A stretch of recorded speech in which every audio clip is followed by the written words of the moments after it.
Hello बच्चों, let's read the question. Iron forms iron halide salts by reacting the metal directly with halogen. Fe3 does not exist. FeF3 is white solid in spite of 5 unpaired electrons with d5 configuration. FeCl3 is soluble in water and is used as a mordant in dyeing industry. FeI3 does not exist because option A of large size, option B Fe3 plus oxidize I negative to I2, option C of low lattice energy, option D iodine is not highly electronegative enough to oxidize Fe2 to Fe3 plus. So question में हमें क्या कह रहा है कि जो iron होता है ये फॉर्म करता है iron halide salts bye reacting with metal directly with halogen. FeI3 exist नहीं करता. FeF3 जो होता है ये वॉइड सॉलिड होता है और in spite of 5 unpaired electron, but मतलब क्या है कि जो हमारा आयरन है इस पे 5 अनपेयर्ड इलेक्ट्रॉन डी ऑर्बिटल में होते हैं. FeCl3 सॉल्यूबल होता है वाटर में और हम उसे एज अ मॉर्डेंट यूज करते हैं डाइंग इंडस्ट्री में. हमें यहाँ बताना है कि जो मेरा FeI3 है वो एग्जिस्ट क्यों नहीं करता है. तो हम यहाँ देखते हैं हमारे पास है कंपाउंड FeI3. तो जैसा कि हम जानते हैं कि जो हमारा आयरन होता है यहाँ पे आयरन का है ऑक्सीडेशन स्टेट देखे तो ये +3 है और आयरन का जो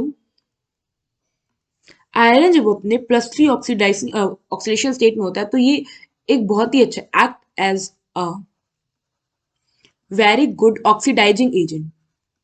सो अगर ये ऑक्सीडाइजिंग एजेंट है तो ये करता क्या है, ये हमारा जो I3 होता है इस I3 कह लो या फिर आप कह लो इसको आयंस में ब्रेक करें तो ये क्या कैसे टूटेगा. अगर हम FeI3 को आयनिक फॉर्म में करें तो ये हो जाएगा हमारा Fe3 प्लस 3 I नेगेटिव. तो ये जो I नेगेटिव होता है ना ये इसको ऑक्सीडाइज कर देता है I2 में.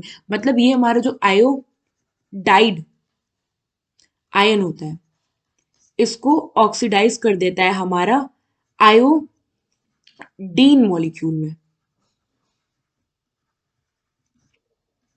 इसलिए and this is the reason जो हमारा FeI3 है डज नॉट एग्जिस्ट. क्योंकि जैसे ही FeI3 बनता है ये बहुत ही अनस्टेबल होता है. ये जैसे ही बनेगा ये आयरन क्या करेगा, आई नेगेटिव को ऑक्सीडाइज करके I2 में बना दिया. तो अगर हम ये रिएक्शन देखें तो कुछ ऐसा होता है Fe3 प्लस है हमारे पास, ये रिएक्ट किया I नेगेटिव के साथ और ये करता है I2 बना देता है और खुद को रिड्यूस कर लेता है Fe2 प्लस में. तो यहाँ पे I हो गया हमारा ऑक्सीडेशन और अगर हम आयरन की बात करें तो इसका हो गया यहाँ रिडक्शन.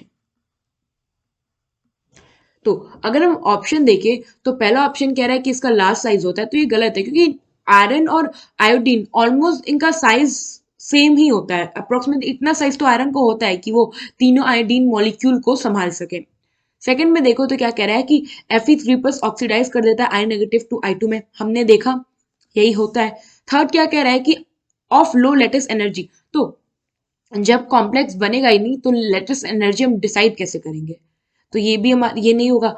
ऑप्शन डी कह रहा है कि iodine not highly electronegative enough to oxidize Fe2. तो हमने देखा यहाँ पे ऑक्सीडाइज करने का काम हमारा Fe3 प्लस का है.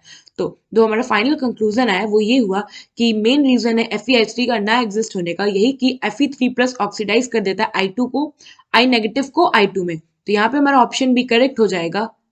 आई होप आपको ये क्वेश्चन समझ में आया होगा. Thank you.